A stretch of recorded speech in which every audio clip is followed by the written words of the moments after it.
Welcome you all here tonight. I'm Anna Wasesha. I'm the president of West Central Initiative. We are a community foundation, a regional planning organization, and we care deeply about the assets and attributes and virtues and values of our region and the future that we can all shape together. So this conversation tonight is an opportunity for us to get together and share ideas and respond to our neighbors' thoughts about regenerative agriculture, conservation agriculture, sustainable agriculture. I want to thank Kate Mudge, who's on our staff, for doing the yeoman's share of the work here tonight. I'm a ceremonial figure. Kate is the person who did all of the work to get everybody organized to come here. There we go. Thank you.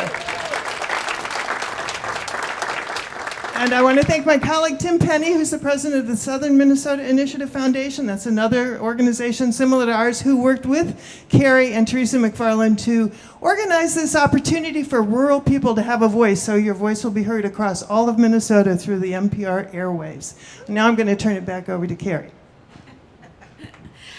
Just a few little details here before we're actually recording. And if you're just coming in, would love it if you got a name tag and took a seat and grabbed a beer. So welcome. Welcome to the people that are just arriving. The way I do this is I basically just roam around with a microphone and I put it in front of people, and I expect that you'll have incredibly enlightening things to say when I come over there. But I've got questions too, and we'll do a little setup. We are recording for broadcast. If there is no breaking political news, this is expected to air next Tuesday at 9 a.m. on NPR. Tell your friends. It'll also be on the podcast. Share the podcast. I have to tell you, the reaction that I'm getting when these air from other communities is really gratifying. I get emails from people who say, I live in, we've got the same situation, or I learned a lot. So please know that your voices are both informative and meaningful to people that are living in other communities in Minnesota. Again, if you want to chime in, if I'm over here and I don't see you, and just raise your hand. Otherwise, I just basically come over with the microphone and kind of force you to speak. So that's how that goes. Any questions about, and when I walk up to you, I'll probably ask you to give your name. You're welcome to give your first name, but I'm interested in whatever organization, or, hey, I'm a longtime resident of Detroit Lakes, or something like that. So that's valuable for the people listening that weren't here and didn't get a chance to meet you. Okay, any questions, any concerns? And you'll see Kelly, she is our very special photographer. Her photos are great. She'll be moving around taking pictures. So that will end up going up on the ruralvoice.org website. Okay, anything? Anybody want to raise anything? All right, here we go. I'm Kerri Miller. This is Rural Voice, a series of conversations where we examine what it means to live and thrive in rural Minnesota. Tonight, we're in Detroit Lakes at Bucks Mill Brewery to talk about how we tend our land and how we think about the pros and cons of conservation agriculture.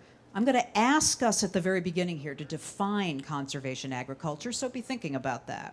We have an audience filled with farmers, rural land use experts, conservation scholars, people who just love living here in West Central Minnesota and know that you have something special here.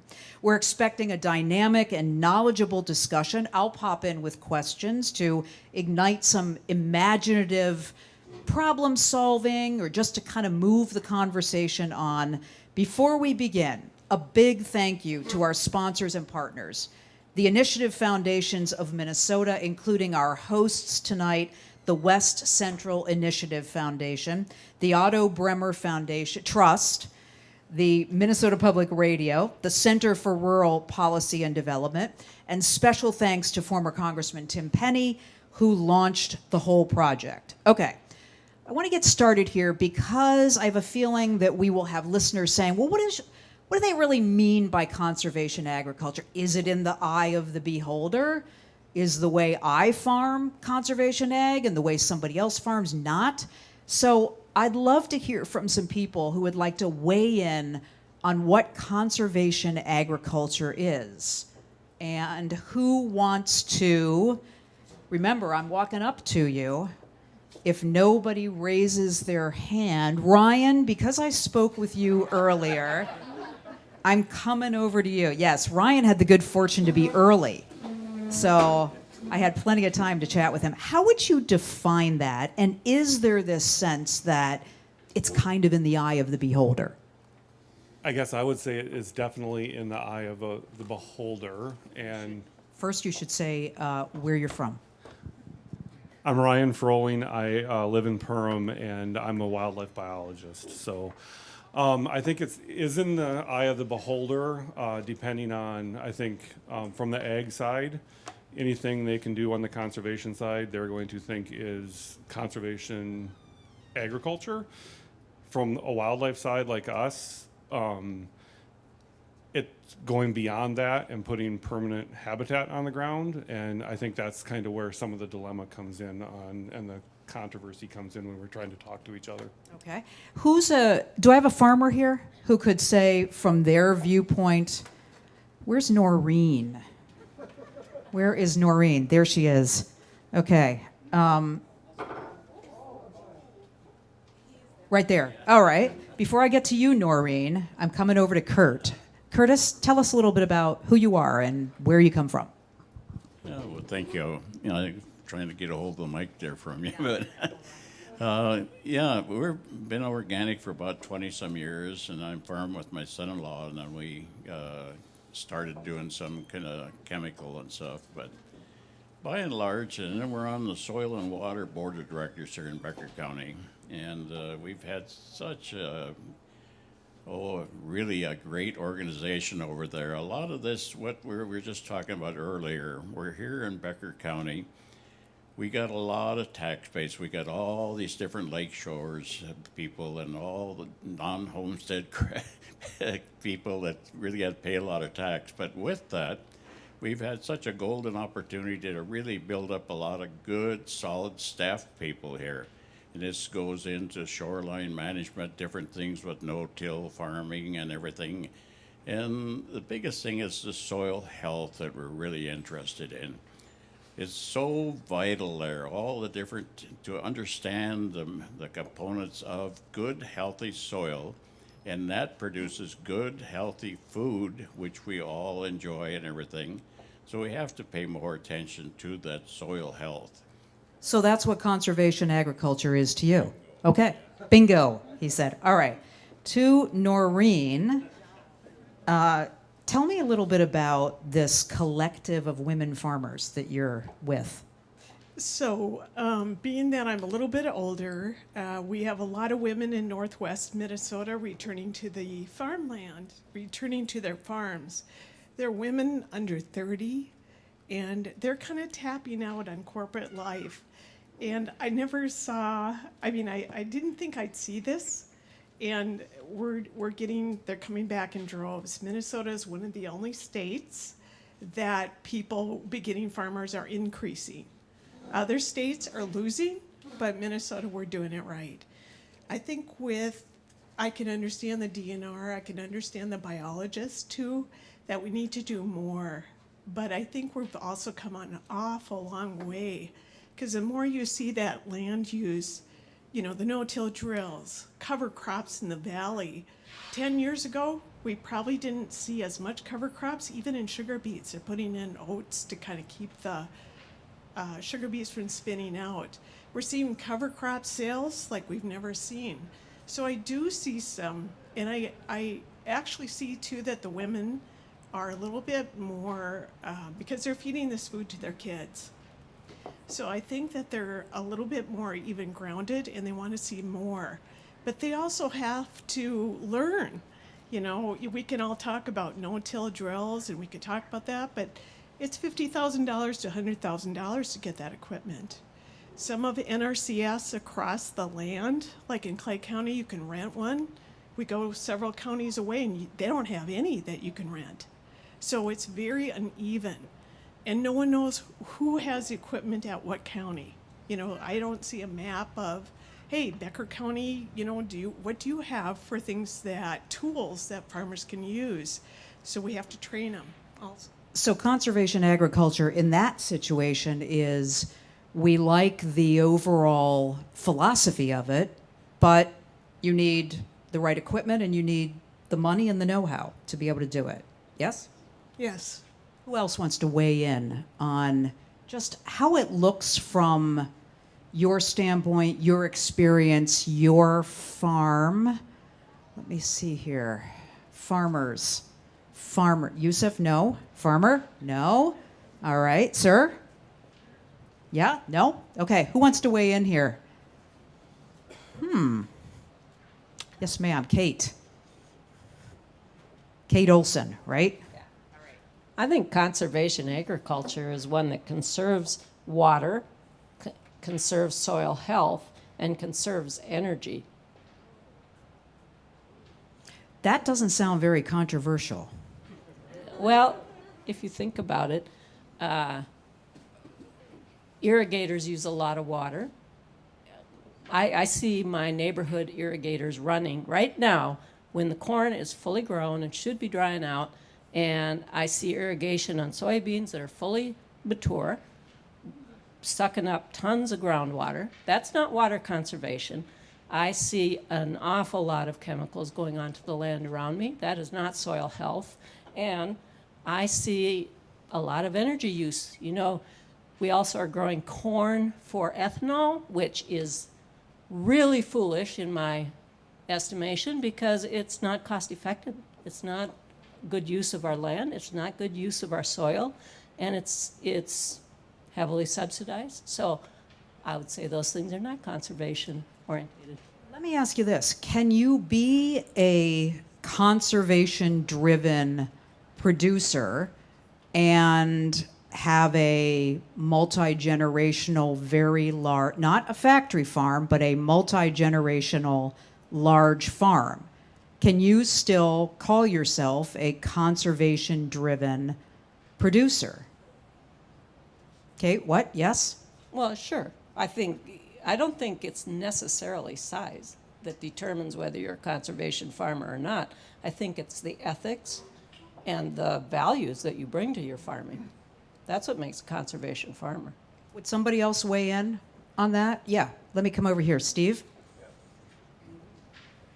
Hi, I'm Steve Lawrence. I work with Minnesota Department of Agriculture. I live in Glenwood, grew up on a farm, still farm, my family farms to this day, outside of Breckenridge, the valley. So yeah, I can relate a little bit to from small farms all the way up to the large operations that we do see in the Red River Valley, including the sugar beet industry, of course, which many would say is kind of destructive on our soil health. But I do agree. Okay. I do agree with the lady over here too. Is that it just seems that for the longest time it seemed, and I'm speaking now as a farm boy, ag culture really has changed a lot. Because growing up as a kid, everything was done by gallons of Roundup or pick your poison, sometimes literally, right? And today it's by the ounces. Mind you, it's very concentrated, but nonetheless, pricing too, I think, kind of goes into that. Today, I agree. I think women are much more ethically conscious from what I've seen with my experiences working with people at Department of Agriculture. And the men, they want to save money. And that's another side of it, where, again, it's so expensive with vertical ag today, correct? Or even organic, for that matter. Very expensive. And so to counteract that, if you can save a pass, if you will, in the back 40, that saves you a lot of money, not only, of course, in the tillage, that's diesel costs that you're saving, chemical, fertilizer, you name it. So I think that message now is starting to become more prominent. And what I've seen, shameless plug if you don't mind, Kerri, is the program I work for here is the Minnesota Ag Water Quality Certification Program. And if you've heard of it or not, you can jot down here in the 20-second plug is mylandmylegacy.com. That will plug you into a beautiful website that they've thrown together, these YouTube videos, etc. And I do have some brochures. Anybody that wants to try to get certified from 1 acre all the way up to 9,000, it don't matter. We can help you with that. And it's whole farm planning. And again, I agree with the fact that, again, education, you know, it's table talk. Now it's becoming, because again, the reality of the costs. It's so expensive to farm today that if you can save anything, you know, you're going to try it. That's something that I want to get to. Someone told me at the beginning of the conversation that acreage here is going between $6,000 and $7,000 an acre.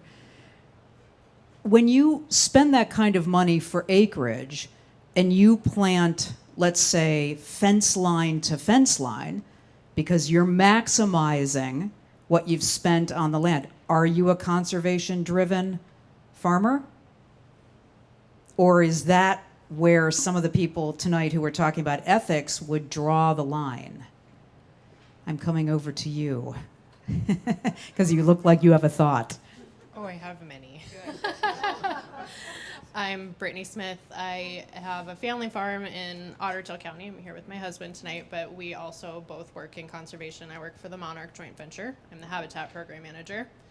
I think if you farm fence line to fence line, you know, one of the things the Monarch Joint Venture is interested in, but also we're personally interested in, is how do we better our row crop ag production for wildlife, but also these other ecosystem services that folks have talked about: water quality, water quantity, carbon sequestration. We can do better with what we have. It's not an either or conversation, and I think so many times it becomes that in the narrative. So one of the things, you know, we're interested in is how do we incorporate cover crops. There are folks doing this in Minnesota right now, like into our existing corn crop. We can do wide row corn, overseed it. We can relay crop essentially with a cover crop that is suitable habitat for monarchs and other pollinators. There are a lot of things we can do in a quote unquote conventional production system. So yeah, I don't think it's a one or the other. So the answer to that question was yes, but. Yes, but. Yeah, I think that's fair. Let me ask your husband, since he's also a farmer. What? And you are? My name's Logan Shoup. As Brittany mentioned, we have a small family farm here in Otter County, and I'm also a wildlife biologist. So back to that question. I mean, we're going to define a little bit here on what the ethics of, because I think that's where it starts to get pretty gnarly. But can you plant fence line to fence line? Can you be not all organic? Can you use chemicals? Can you have a very large farm and be a high producer and still be a conservation-driven farmer? Absolutely. You know, professionally, as a wildlife biologist, some of the best conservationists I've worked with in the past have been larger producers. It's all about how they approach it. And then I think a lot of times in the conservation world, we get too hung up on these specific definitions. Like, you have to be 100% organic, or, you know, you have to fit these exact criteria instead of trying to do better than what you were doing yesterday. You know, working in wildlife friendly or soil friendly practices into what you're already doing without necessarily hitting all of these super narrow and defined criteria that we have. Don't make perfect the enemy of good. Go ahead. Say that again. Don't make perfect the enemy of good. Can you be ticked off about a required buffer zone? And has anybody had to put in a buffer zone and not been happy about it? Steve? Yeah? Stephanie, I'm going to come over to you. You guys, you just started, right? Yes, we just started. I'm Stephanie Hockett. We're owners of True Vine Specialty Farms. We grow 2 acres of elderberries, and we do it organically. We started it from kind of a test plot and did a small area, and we've done paper to keep out weeds. We've done buffer zones so we can keep it organic. So yeah, we've done a lot of work. But you are 2 acres. I mean, let's multiply that by 20. Could you do the kind of things that you're doing now and still abide by your own definition of what it means to be conservation driven? Yes, we have 25 acres that we would like to expand on it eventually. But right now, because we both have full-time jobs, and it takes 3 years for the elderberries to start producing, we can't do that quite yet. What are the ethics of conservation-driven agriculture?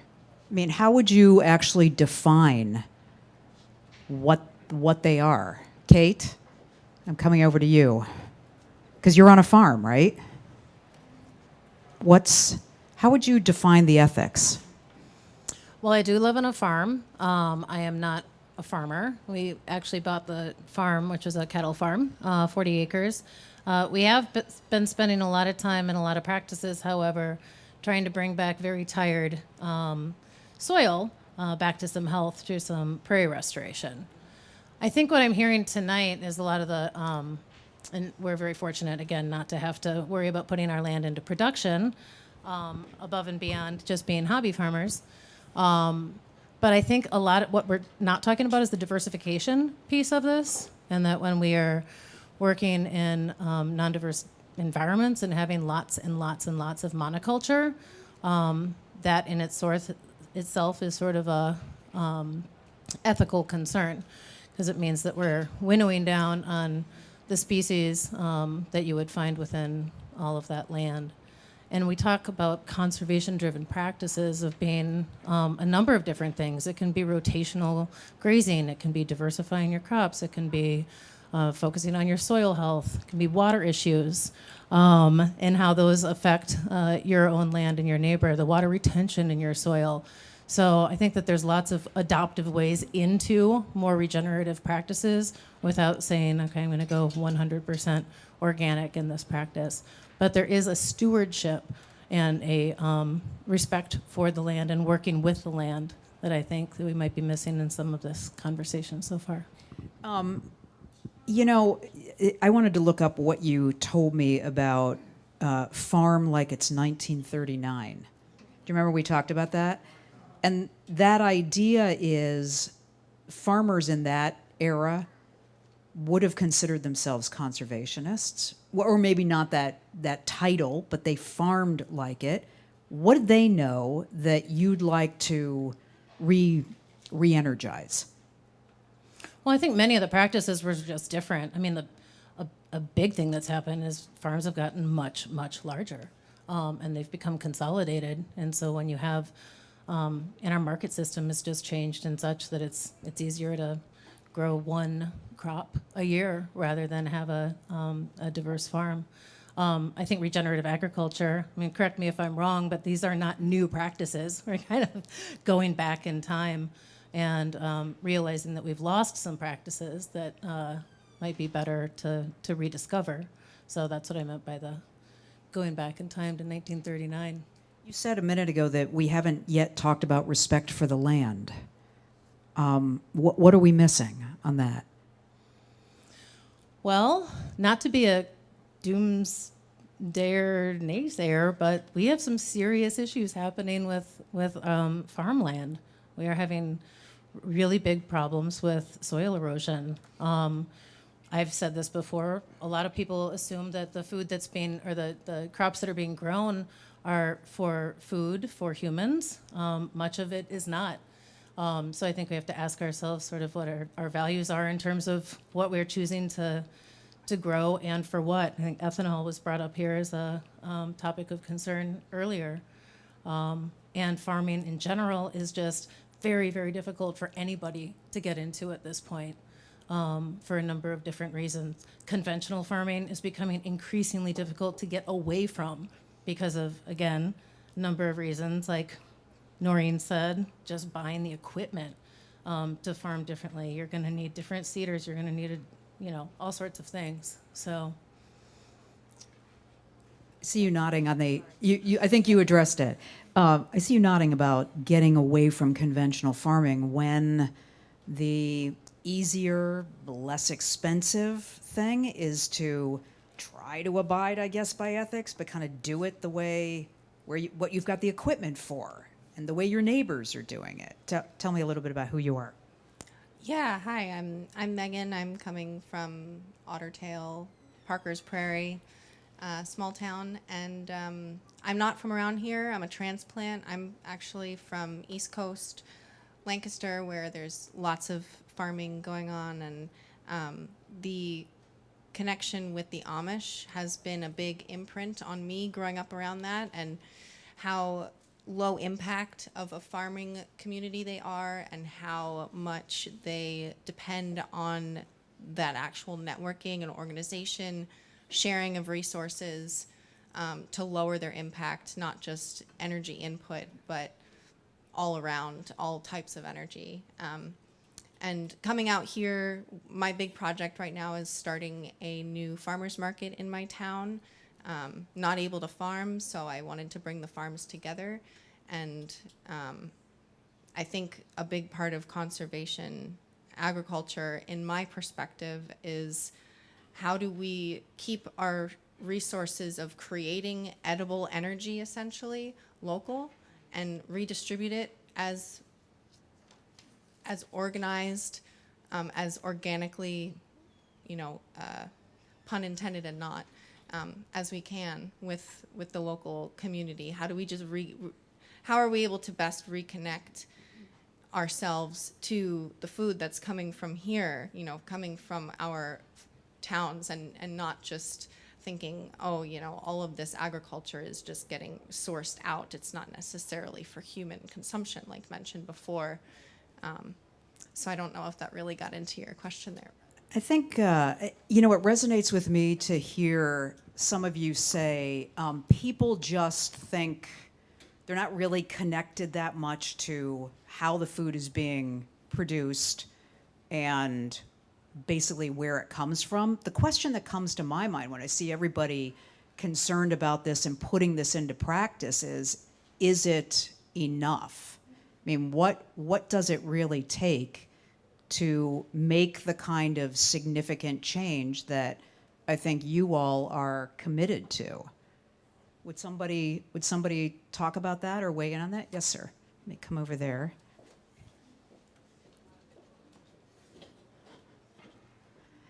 And you are? I am Chuck Becker, and I live on a lake about 20 miles northeast of DL. So I'm kind of a transplant, but I'm getting there, okay?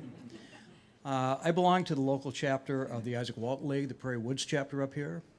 And part of what we've been trying to do is educate our members on options to Walmart. How do we help the small town farmers? How do we get people educated about farmers markets and Manna Co-op or direct buy from the farmer? Because most people don't think about those options. They just think about going to Walmart, right? So I think that's part of this whole discussion is how do we as individuals, as families, help those folks that are trying to do the right thing, make it profitable for them. The gentleman over here mentioned that we are in a lake-rich area here, beautiful area. But we're concerned about industrialized farming, what it does to small towns. We're concerned about the potential coming in of large concentrated animal feedlot operations, and to have happen here, what's happened in Iowa and southeast Minnesota, what that's going to mean to clean water, what it's going to mean to private wells. So I think it's kind of a community effort. It's not just the farmers. We as procurers of our food need to learn more about where it's coming from, right? And help make this thing work for everybody, make it profitable for the folks that are trying to do the right thing. I'm Kerri Miller. You're listening to Rural Voice, and we're in Detroit Lakes. We're at the Bucks Mill Brewery tonight, and we are talking about conservation-driven agriculture, the potential, some of the tension around it, whether there is a big enough difference, I think, being made to really change the market. And I'd love to hear some other people on that. If, yes, you can have a lot of people who are committed to doing it well, how do you really make significant change to inspire other people to join this and, to make changes within the big, I don't know if you can, the big producers? Ma'am, I'm going to come over to you.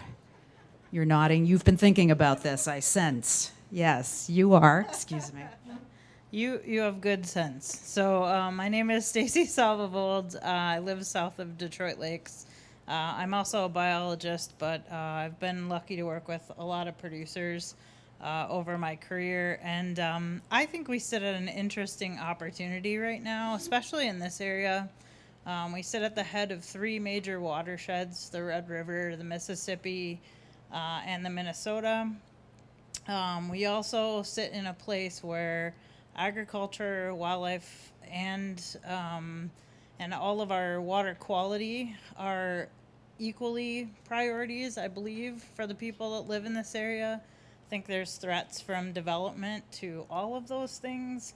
There's benefits from development from all of those things, and there's opportunities where if we all work together to come up with unique and new solutions to some of these problems, we could benefit our water quality, our agriculture, and our wildlife at the same time. So Let me ask you this. Does that mean pushing back on some of the larger farming operations? Does it mean pushing back on companies, I think Walmart was mentioned, that bring in, that kind of produce, not from small farm operations? I mean, where does this flip to, and we're going to hold to our ethics, and here's what that looks like?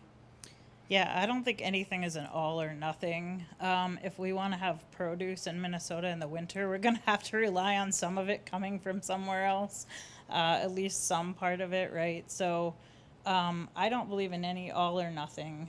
There's a percentage of all of us working together that can help solve our problems. It's about setting appropriate goals for what we want to achieve and monitoring those metrics and following through with coming up with creative solutions to problems. So can we look at our drainage system differently to still provide drainage benefits to agricultural producers while also creating monarch habitat or creating systems that would allow water to be cleaned as it's moving downstream?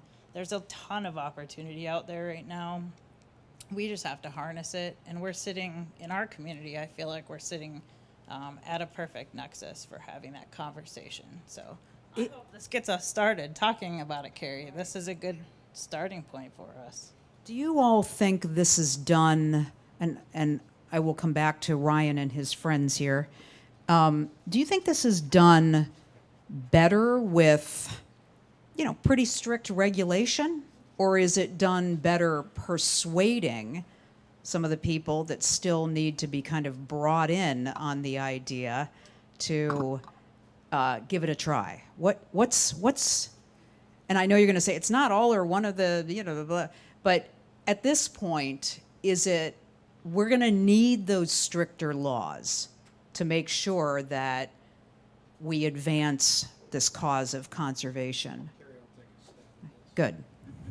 Excellent. It is Kent. Yes, it is. Hi, Kerri. I want to touch on a couple things here. First of all, Kent Solberg. I am with Sustainable Farming Association in Minnesota. I'm also a farmer over in Wadena County. I also do consulting work on a national scale on this stuff. And I want to go back to your definition on what this is. And I've switched in my career from conservation farming to what we now call regenerative farming. And regenerative farming is restoring and rebuilding ecosystem processes. I'm going to hang on to my notes I've been taking here just so I don't miss anything.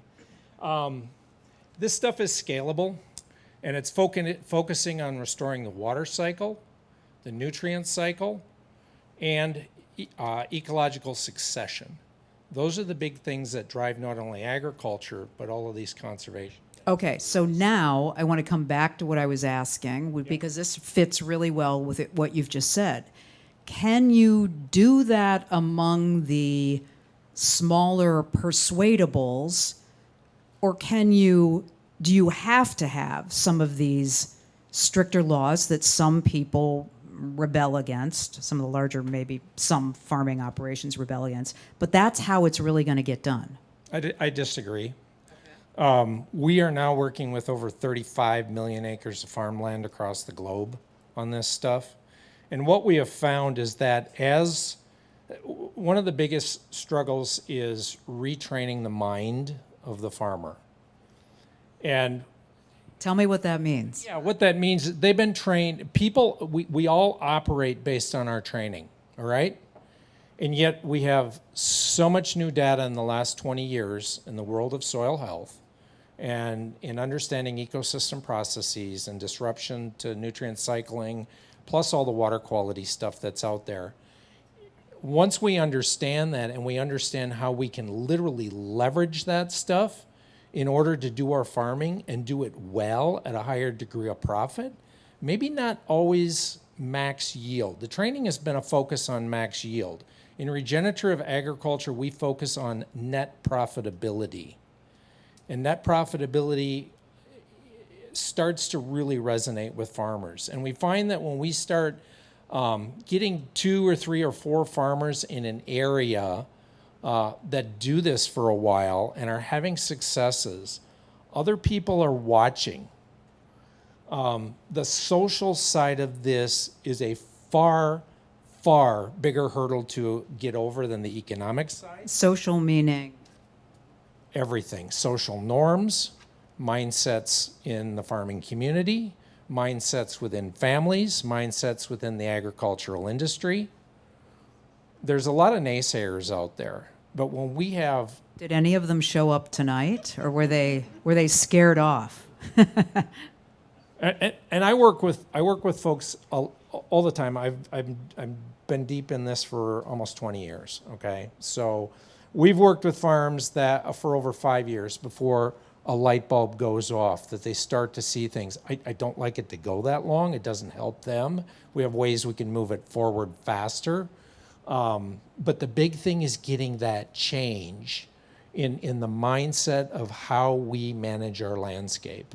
Let me come back to you because you've said a lot that I don't want to forget. Can I have one Yeah. more thing? So there's been a lot of talk tonight about practices, and I think that's something we've focused on in, quote, conservation ag for 50 years, since the passage of the Clean Water Act in the early 70s. It hasn't moved the needle, quite frankly. Regenerative agriculture is about a suite of practices that are universal. Universal, they work anywhere on the globe we do agriculture, but they have to be intentionally done.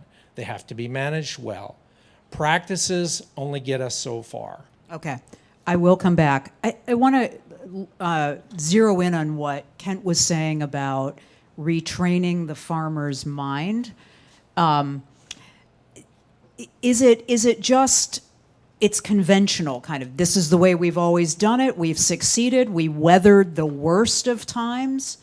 Now we're kind of on the upswing here for the last several decades. It works. I don't want to mess with that. Ma'am?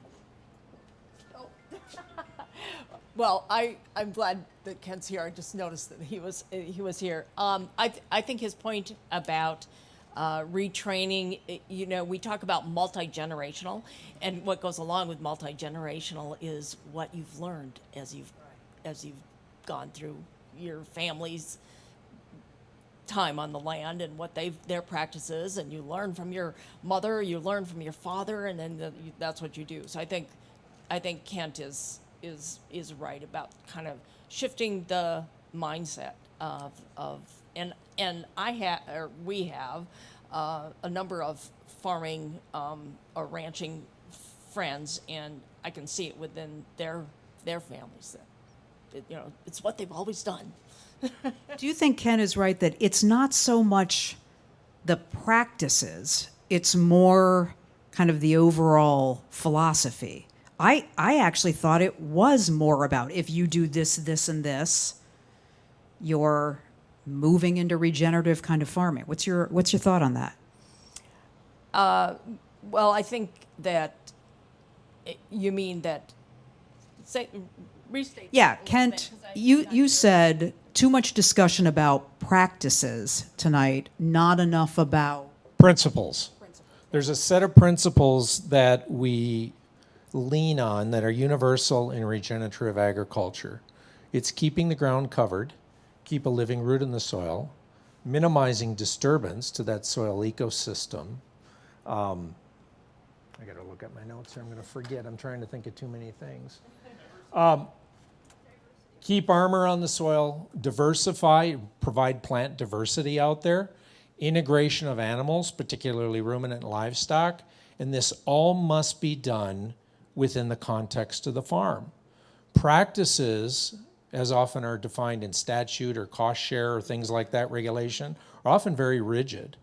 And we get on many farms, they don't work, they don't fit, and people push back against that.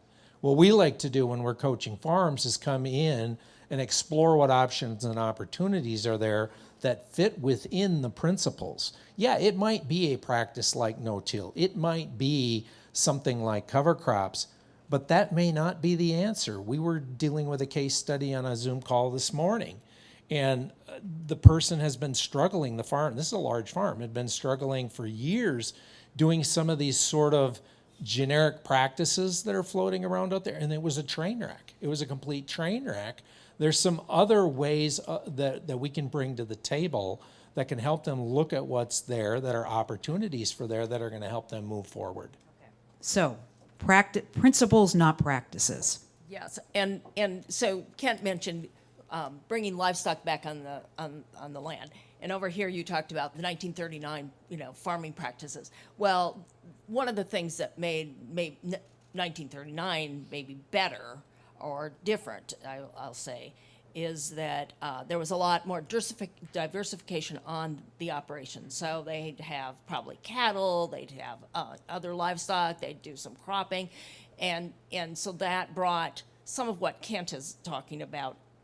That was in the mix of things. Maybe not even in the thinking process as much as that's just how the farming practice was at that time.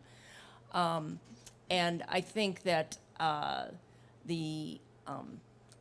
sort of this kind of rethinking and every piece of ground and every farm is different. So you're not going to be able to apply the same thing across the board. And so when we're talking about regulations and so forth, those regulations, while well-meaning, may not be able to be practiced at all on your operation, simply because of what the land is. Right. I think that it comes down to, so I am part of the Sustainable Farming Association, and Kent is a big part of that. And so collectively, this association and many others, as I also belong to the Crow Wing River Basin Forage Council. So collectively, they bring people together and they offer a lot of learning experiences for individuals who can take away things and maybe find that they're applicable on their own operation. And I think in that sort of learning environment, where people are coming together around the principles, if you will, that is going to foster more tending of the land and changes on their own operations. Got it. Okay, Noreen, yes.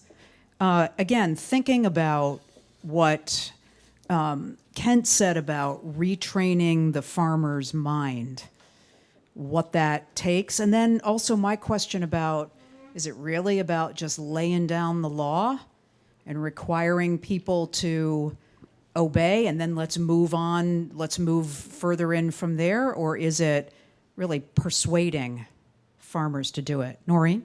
I really think it's persuading. 2023, we spent $4 trillion on healthcare. We spent $2 trillion on food. Something's got to give. So when they do a lot of the soil health studies, University of Utah actually is doing, I'm on a call with some surgeons and doctors, and we're exploring this nutrition value, nutrient-dense foods. And it's quite stark what they're starting to see with soil health, or just even putting cover crop in, side by side, one with cover crop, one without. And the nutrient density of the food is so much better. So we're going down a different path too with that. There's some really interesting things, there's actually a meter too that they're going to have a scan code, so you can scan it and store and see the practice of the farmer, and use your vote, use your dollar for that. That's interesting. I was not aware of that. Let me come back over there.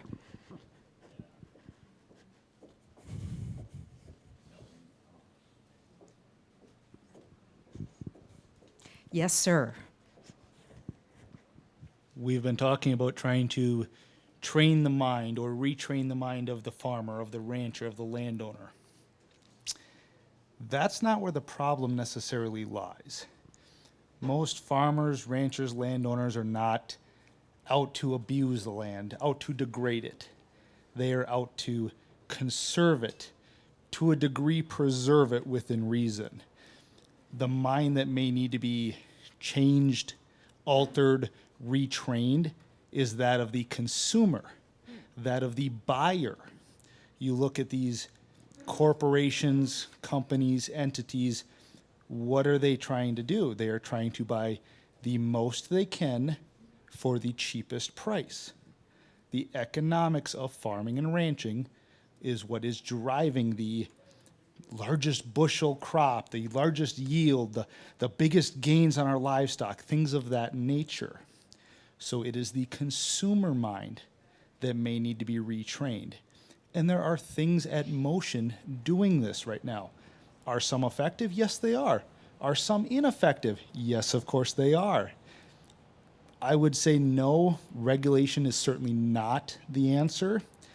Voluntary conservation, voluntary incentives is the way to go. Now, yes, that can certainly be on the part of the farmer, rancher, landowner, but maybe we need to start looking at our consumers. Maybe we need to start looking at our buyers and our purchasers, those wholesale and retail companies, and start trying to train or retrain those frame of minds. Good. Thank you. Who wants to weigh in on that? I really like that idea that we, the consumers, play a role in this, and I think a lot of us don't know or even take the time to educate ourselves about it. So, Ryan. Yeah, Ryan Pesh, Lida Farm. I'm one of these squirrely vegetable operators. I probably sold half the people in this room a tomato at one time, I'm guessing. I don't know. And were they good? Does anybody? Yes, all right. I don't know. But, you know, I mean, for me, as somebody that direct markets, right, I think one thing to point out is the world of agriculture is really, really wide, right? And I think we really do need to get to these bigger operators like Kent is meeting with and working with to try to get them to institute these soil health principles. Because there'll always be squirrely people like me, you know, selling tomatoes at a farmer's market and all this. I've done that for 20 years, right? But I think what's important is that that's kind of like that gateway drug for people, right? I bought a CSA one year where I went to this farm stand and then, my God, this is better, right? And it changes how they perceive the value of the product, if we want to think about it that way. And that can move on, right? And that benefits me as a farm operator. I just get a better retail price, and I'm not locked into that supply chain where it's forever a corporation trying to push down that dollar on me all the time. So, so that might be a great place to start. I mean, we call it the local food movement, right? Or the good food movement, whatever you want to call it. It you know, lives somewhere between, I don't know, Kent over there and Martha Stewart. I don't know what started it, or I don't know, Food Network or something. There's a lot of different little impacts here, but for whatever reason, I do think there is a movement of people kind of looking for a better quality product. And what I think really matters is kind of like Noreen's talking about. It's like it's a better product. Mm-hmm. So it needs to be reflected in kind of the wider economy. It needs to get scaled up. So and some of that is happening. I mean, if somebody were here from General Mills, it'd be like, hey, we are investing in operations in North and South Dakota because we want a better supply chain of better food. I'm so glad you brought that up, because that is, I'll be right over there in a minute, Ken. That is something I wanted to ask about. When you get to the Cargills and the General Mills, I think they will say, and we invest, we get our product from larger operations, but we also believe in the local food movement and we're investing. but they are still bringing in a lot of product from these larger operations. So, and I know Kent will speak to this, and thus it may ever be so. Yes or no? I hope not. I mean, again, I'm like the opposite of General Mills, honestly, in my operation.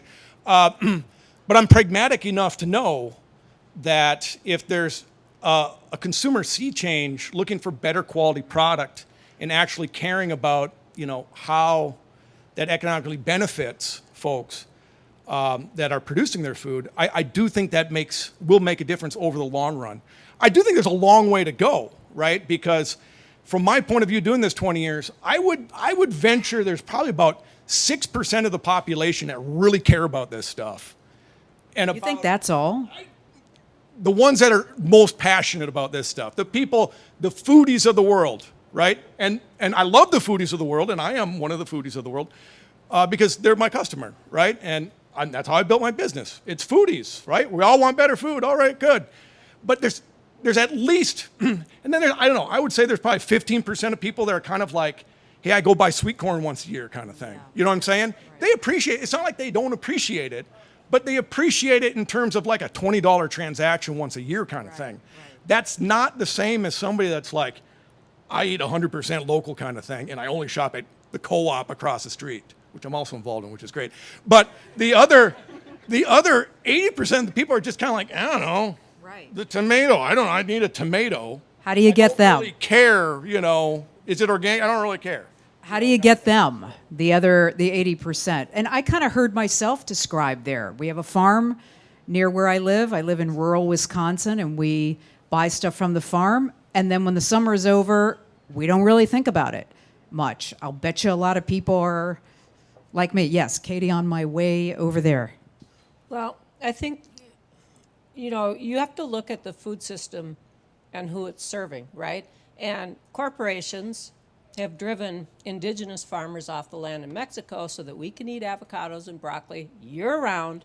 Minnesota used to export lettuce, but in the interest of cheap food, the American public has been told that they should not spend more than, 10% of their income on food? Go to Europe. They spend 40% because they actually pay what it's worth.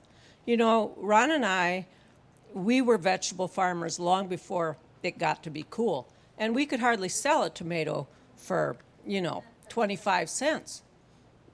I'm really happy people get $1 or $1.50 a tomato now because that's what it actually takes to grow a tomato, a good tomato. And so, you can put it on the consumer, but really the fault lies in the corporations that rammed the food system down the consumer's throat. And that's where it lies. Okay. Who else would like to speak to that? Yes, Brittany. Yes. You have impressive name recall. We're small family farmers, as we've established, and we are producing a premium product and selling it at a premium price. But I will plug if you are looking for a heritage turkey for Thanksgiving, Triple S Farms in Otter Tail County. But they're pastured poultry. Yep. But we recognize that this is only accessible to a certain percentage of people, and so how do we talk about diversity of people and benefiting people everywhere? That's a factor in this conversation. And to that gentleman's point, the gentleman who was talking about, people want to blame the farmer. Farmers are just making economically driven decisions too, and they're working within the constraints of the system. So we could blame farmers for growing corn, but maybe that's all that their grain buyer, the co-op, is buying. So they have to have something that's marketable to sell. And the same thing for the consumer. We're all making financially based decisions, and so it's hard to point fingers if you can hardly afford to eat, even grocery store mass-produced products. So how do we make the system more equitable? Stacy? Yeah, I'm right over there, sir. Just 1 minute, but I just agree. Oh, all right. You were nodding your head like, and I must say something to this. Sir, you are. I'll hold the mic. Okay. I'm Thaddeus. I live near Detroit Lakes. I've been working with local foods and statewide for 24 years. And one way that we can differentiate ourselves in the market is by quality with freshness. And so there is a gigantic difference. I always like to bring out asparagus. There's a gigantic difference in quality between locally grown asparagus and asparagus shipped in from Peru. But I don't know how many consumers understand that. And we can look at apples, we can look at Ryan's tomatoes, strawberries, all of these things. We can emphasize the freshness and the quality of what we can grow here. That's a really good point. I know I can taste the difference in a tomato. And there was a lot of, I don't know if you noticed this, there was a lot of consumer education about tomatoes a while ago, right? There was a book about Tomatoville or something, the way it's grown in Florida. But a lot of it just kind of slips under the radar, right? How do you change that? By showing that you can have a product that tastes better, that is worth more money than the commodity product that is oftentimes shipped from, from Mexico or Southern California. Who else wants to speak to that? It's the consumer. Yes, Kent, back to you. How much time do I get, Kerri? I'll start pulling the mic away from you when you. Okay. All right. I want to go back to just a number of people said this is consumer driven, and yes, it is. And that's what will change this. All right. Now, some farmers will turn around and say, well, there's no market. Where's the market? I am aware of buyers right now, who are ready to buy train car loads of hard red spring wheat and corn that's third-party Regenified certified. And they are willing, on the spring wheat, they said, name your price, we'll pay the freight. Wow. You have to understand, most farmers buy retail, sell wholesale, and pay freight both ways. They want to know where the premium is. The premium's there. Let's get on the program, start implementing these principles. The markets are there because the consumer is demanding it. Is the consumer demanding it? You're back to me. I've just been thinking about this, and I appreciate what the gentleman said over here with the consumer stuff, right, and what we've been talking about. And how do you take a country that is used to cheap groceries, cheap cars, whatever it is, and expect them, if grocery bills go up by 10%, it's a political crisis for whatever party's in power. How do you move that needle and make that okay for the consumers to do that? And I agree, the farmers, this is an economic decision for them, somewhat built up by the farm program and the farm bill and what they've done for crop insurance and that kind of stuff too. So I think when you're talking to folks like Ryan that have the tomatoes and that, I think that's great. But the most difficult part is, how do you bridge that gap between this is probably better food and a better way to do it, but getting people to pay that, it's okay to pay that premium on the price anyway. And I think that's a difficult thing to bridge. You know, what you said about the political side of this, you are absolutely right. You hear what the candidates are saying about the price of groceries. You see the pushback on inflation. And you hear discussion about, well, we're going to institute some controls over, not that there isn't a part of the American public that is willing to look at this, but that's where I kind of come back to, is it enough? Is it scalable? Do you have to push this, again, I come back to kind of, do you have to push this with regulation to make it happen and then bring people in? It's a big, gnarly question, but do you have a thought? I think regulation is always a very last resort. And if there always has to be a financial side of this. And if we want producers to do something differently, we have to demonstrate a benefit. Like Kent said, you know, it's about profitability. It's not necessarily about maximizing per acre. It's about overall profitability. And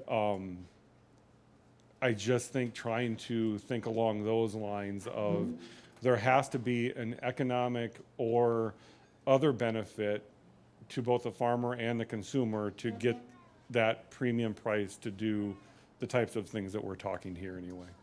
Ken? Where to begin? So right now, corn's a little over $3, soybeans are around $9, and wheat's about $5. Those aren't even break-even prices for farmers right now. The question about people's food budget being stretched, yes, that's an issue. But we're not even meeting the demand of people who are willing to pay that premium right now. We need to move beyond that hurdle. And then the next hurdle after that will be processing. Processing right now, in literally a day. So next year, there's a demand. There's a company looking for 4,600 beef cattle for slaughter, regenerative verified in 2025. That's what one big JBS or Cargill plant does in a day, in one day, okay? Now, yes, there's a lot of demand, and we don't even know if we have the producers to meet that demand next year, but we're nowhere close to tying up even one of those big processing plants that's moving 4,500 to 6,000 head a day through that kill floor. So if you identified what it is that stops the market from meeting that demand, what would it be? Not enough producers right now. Why? Have moved forward. It's back to the mindset thing I said earlier. It's the training. But what we find is that as we get 2 or 3 or 4 producers in an area that are doing this, other people pay attention. There's a lot of stress and despair right now in the commodity ag world. You're not hearing about it. It's bad, okay, because commodity prices are low. They're looking for alternatives. They're looking for options. And when they see somebody who's been doing this 2, 3, 4, 5 years, and they're happy, and they're excited, and they seem to be making money, they're not necessarily the biggest, shiniest paint in the neighborhood, but they're making money and they're happy with where they're at. Other people will and do pay attention. It's just there's a fear factor of moving out and being pointed out as being the odd duck. And when somebody else is doing, and there's a number of people doing it, and you don't have to feel like you're the oddball out anymore, then it's far easier to make this shift. And that's part of the mindset, but it's also when you don't know what you don't know, you have to take the time to re-educate yourself. It's a continuing ed process. You know, farmers have taught themselves how to do a lot of things, how to use GPS, how to use a lot of the new technologies such as grid sampling and so on out there on their farms. They can learn this stuff. Farmers are very adept at learning new things. It's more of, do I want to, am I willing to? And when I don't feel like I'm alone anymore, when there's some help out there, when I see neighbors doing this, when I can network, that's huge. And we have to understand regenerative agriculture based on principles is a journey. If we base everything on practices, that assumes there's a destination. You check all the right boxes, you've arrived. The best people in the world doing this stuff, who've been doing it for over a quarter of a century, will tell you, I have not arrived. And we can prove that with data from their farm showing that things are continually getting better. We don't know what top is. Okay. All right, to speak to, boy, there was a lot there. The journey, the market, the producers. Does that surprise anybody to hear that there are not enough producers of regenerative product to, everybody, people are saying no, yes. Are you going to speak to that, ma'am? I'm going to speak to that somewhat. I'm going to talk about how... Oh, hang on one second. Let me, okay. Go get your other... I saw, Stephanie, I think you were nodding. That doesn't surprise you, or it does, that there's that much demand and there's not enough producers? Well, I'm also a nurse practitioner by trade and work in the healthcare field. And to be honest, healthy food makes a healthy person. So if you start with healthy food, we may decrease the obesity epidemic, all these things that are happening that make a huge impact to our country, to our world. You know, so if we start at regenerative farming and work that way, we could probably make a huge impact. But sometimes it does take money. Sometimes it does take change for people to do, but it's very well needed. I'm coming over here because you've been taking all this in. Introduce yourself. I'm Jay Sealing. I'm from Alexandria area, Douglas County Lakes Association. And a couple of the things that have stood out to me tonight are the ideas of stewardship. It's an ethical value that emphasizes the management of resources, and particularly scarce resources.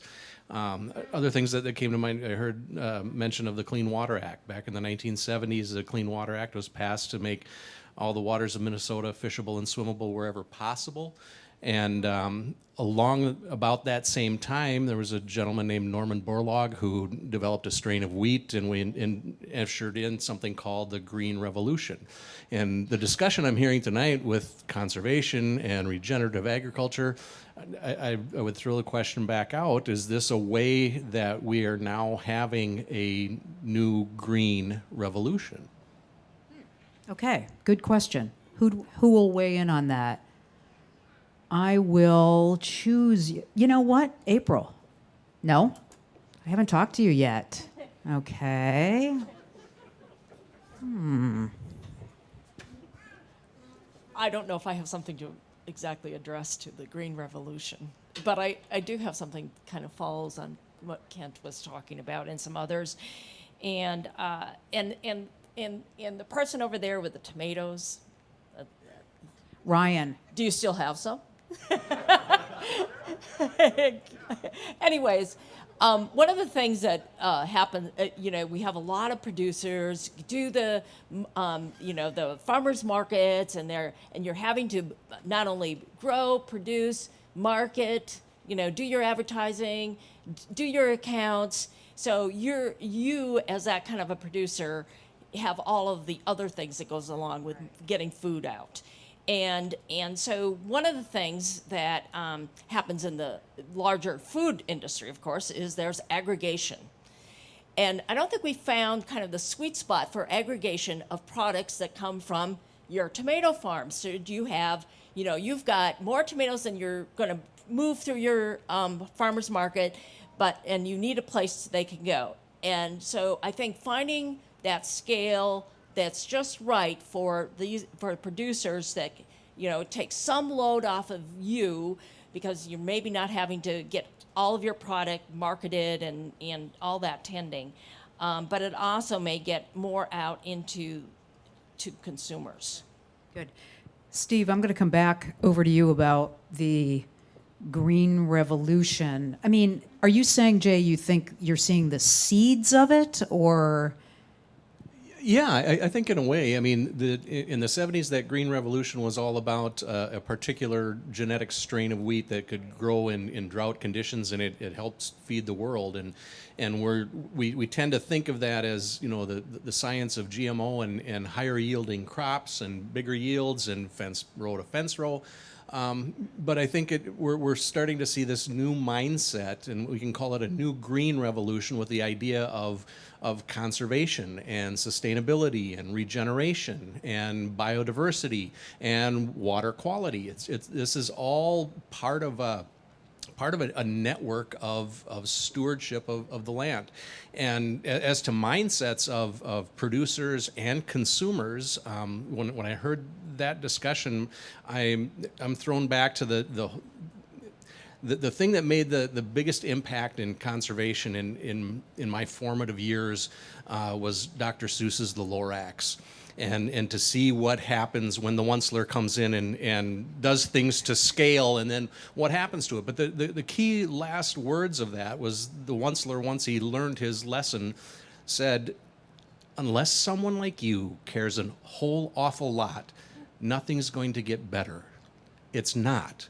And the people in this room tonight, I know, care a whole awful lot. And it's programs like this, I think, that can lend voice to that and make other people understand these issues and get them to care a whole awful lot. And I would say that is a revolution, and it's a green revolution. You're listening to Rural Voice. We are in Detroit Lakes. We're at Bucks Mill Brewery. and we're having a conversation about conservation-driven agriculture, I want to do one thing before I come back over to you. We workshopped the language for this conversation a little bit, and there was a reason for that. We initially went with regenerative, and then Anna was a little concerned that that might be a little bit of a flashpoint. And I think language really matters here. Tell me what you were concerned about. Oh, you know, I actually sort of like to break the rules. So sustainable agriculture, regenerative agriculture sounds really fine to me. And I think the more we talk about it, the more normal it will be. You know, it's just that we have to get over these kind of stigmas about that. You know, I think one of the early participants talked about it's not either or. You know, these things are not helping us move forward, this kind of divide around language. So, you know, conservation agriculture embodies many of the same principles and purposes, values and virtues that we all share in common. And so, yeah. Yeah. I mean, the reason, because we wanted to be as open and welcoming to different points of view, we were conscious of how we were talking about it, but I get it. The more we just mix it all in, right? Okay, sir, coming over to you. Steve, I'll come back to you. Just a minute here. Yes, Thaddeus. Yeah, I really think there is a new green revolution, because even conventional farmers these days are putting in cover crops. The amount of cover crops planted in this state has exploded in recent years. Conventional farmers are even interested in soil health right now and how fast the water percolates into the soil. They're interested in a lot of these things. It's not everybody, but there are a lot who are adopting these conservation measures. Good. And Steve, yes, sir, you have not spoken yet. Let me come over there. You are? My name is Kurt Lahr. I live south of Detroit Lakes here, Burgess, but I'm actually in the wholesale retail industry in agriculture.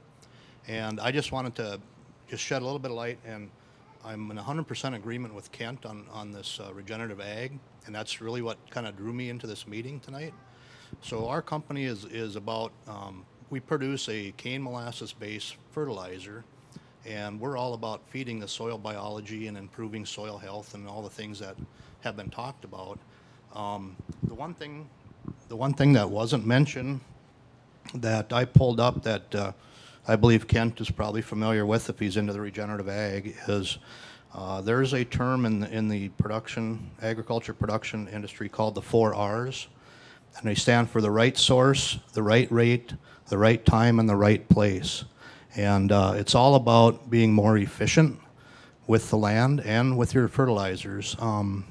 And as far as like the crops and the cover crops, what they're trying to do, what the farmers are trying to do, is just pull that carbon out of the air and feed carbon down into the soil to feed the soil biology, and that's what's improving your soil health. When you're doing that, you're also improving the health of the plant itself, and that is in turn, it's going to naturally, they'll be able to fight off any of their insects pressures and disease pressures and something like that. So you'll be able to use less chemistry and less fungicides and so those things like that to fight those diseases. So, and then just one other comment I want to make as far as on the consumer side. I have a daughter that has 4 rambunctious children, and I think part of what drives that consumer also is convenience and being able to, if you're a two household working family, when you get home, you don't have time to prep a meal, to cut up tomatoes, and forgive me, I mean, yes, they're gravitating towards that. My daughter is too as well, but there's a lot of households out there with 2 working parents that it's just a convenience factor. So I can't believe it. It's almost 8 o'clock. This has gone so quickly. So many interesting viewpoints here. I want to make sure we get to things that are relevant but that we haven't talked about. Is there anything really important that the conversation has not touched on, that somebody, Kent's like, well, we could be here another 2 hours, but we can't. But is there anything that someone wanted to bring up? Yes, Noreen? Yeah. We haven't really talked about some of the incentives in place. Minnesota has really been a leader in that. The legislature approved $50 an acre for every cover crop that is put in. So you apply through the water and soil people. Also, EQIP. Minnesota is one of the highest uses of EQIP, which is a federal program that helps with cover crops. Like we even put a piece of machinery on when we hayed so that we would scare up the wildlife so we wouldn't damage them. Or just simple things like we were getting paid not to hay until after June 15th when the meadowlarks and things were having their babies. So I think there's very doable, and we didn't talk about incentives in place. And you know, when you go to North Dakota, I'm sorry, North Dakota, but they don't use EQIP very much at all. It's barren. So we also have to appreciate what has been done. I think we have more to do, but there are programs, or just using a no-till drill, I can't even remember what price per acre, it's pretty cheap, that you can get from our water and soil conservation people. So we have to look at that. I'm so glad you brought that up. That was a major omission of mine to, yes, incentives? No. Yes, we're talking incentives here. Yeah, Steve. Okay, let's talk incentives. So, well, I would feel remiss if you guys went home without hearing why you want to certify your farm, okay? Sure, you get a nice sign that you can put in the front yard. That looks pretty. We won't take it away, I promise. We won't bug you for 10 years for regulatory. You get regulatory guarantees that we ain't going to bug you for anything else. But government doesn't lie, right? So trust me, right? Nah. But money-wise, talk about incentives. Certifying your farm puts you on top of the list. So EQIP and all the different programs that we could rattle on. There's a list. But it puts you up in there so that basically that when you apply, the Department of Agriculture, NRCS, SWCDs, we're all going to look at that. And that gets you the brownie points that puts you up there for scoring so that you can get those grants, low interest loans, and so forth. Really good incentives. And the network, just the fact that, again, that more and more acres are starting to go into this. Personal note, honestly, for incentive, I really believe Minnesota's got 87 counties.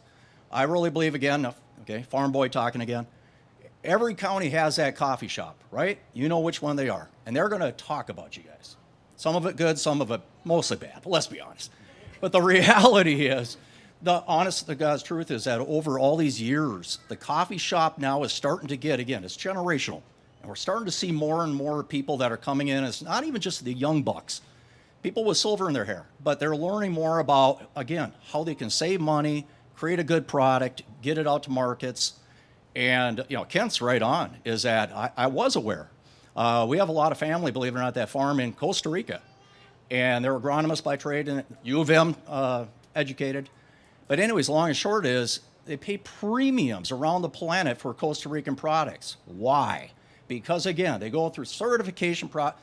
You won't find in the United States another certification program like this. You know, I'm going to pick up what you laid down, is that we are very unique in that regard, that there is an opportunity where you can get showcased, if you will. And I believe out of the 87 counties, it just takes a few of those farmers, and then it starts steamrolling. You know what I mean? They start doing a practice, and it catches on. It becomes infectious. I could name drop. There's some big ones. We're not talking just all 1 acre organics. Although some of the best ones I've seen so far, they're not American. They're Latino. And they do amazing work with their farms. I'm impressed, coming from a conventional farm family. But we also got ones that do 9,000 acres. But you know what? They love strip tillage because it saves money, good for the earth. They want to pass it on to their kids. A lot of incentives. myland.mylegacy.com if you want to find out more. All right. Okay. We've got time for just 2 or 3 more comments on incentives. Brittany, yes, incentives. All right. Okay, a couple of thoughts. First, if the program is overly burdensome for a producer to participate in, they're probably maybe going to do it one time if ever, because they may not make it through the application process. So my job is working with private landowners. My whole career's been in private lands conservation, and I'm a farmer. But also, just speaking to the certification process and how we brand products or market products, that's easy for something that we control, or that the end product, the whole supply chain or supply shed is controlled by that producer of the product. It's really hard for things made out of the commodities we grow in this part of the world, because we don't have that level of traceability and transparency for our commodities supply chain. So it's easy for things like it's not easy, easier for things like beef or meat products, where we have a little bit more control, or potentially more control of the supply shed. Audubon has a conservation ranching initiative where they do this. They certify bird-friendly beef, market it to the consumer that way. But, for corn, for soy, for all of these other commodity row crops, it's a really difficult conversation. So I just want to point that out. Good. Kent, nothing to say on incentives, or do you want to kind of wrap us up? Or yeah? Do you want one last thought about what it'll take and which incentives work? I think the biggest incentive we've seen is individual commitments to stewardship. That's a huge driver for most of the farms I work with, whether they're 1 acre or 500,000 acres. That's just a really big one. It's also a big driver for absentee landowners, and that's a big part of the equation here we haven't talked about tonight. There's a lot of absentee landowners that are interested in seeing this stuff done. They just don't know where to turn. They don't feel like they're getting good information, and they don't feel like they have anybody to work with. And that's a huge, literally untapped market. But I think people's moral convictions and ethics are a huge driver, and the incentives can maybe help somebody a little over the edge, get them over the edge, or feel like they're going to be, it's what's going to take to move them forward. But what we often see is if those incentive programs go away and that's the only reason they're doing it, they stop the practice, unfortunately, over 90% of the time. And I think most people in the conservation world will concur with that. So it's changing mindsets, it's changing hearts, it's changing outlooks, it's changing values, and understanding that this can be very economically viable for the farm, even without the incentives. Okay, I know we scratched the surface here, but this has been hugely informative and enlightening. I really appreciate all of you who came with your personal stories and your experience and your knowledge. It's going to sound great on the air. So we have some goodies, we have some treats afterwards. If you'll stay around and keep the conversation going, that would be fantastic. Again, this will air, barring any kind of breaking news, this will air Tuesday on Minnesota Public Radio at 9 a.m. If you want to hear the whole thing, because that will be about 50 minutes, the whole thing will go out on the podcast. All right? Thank you all. Great to have you here.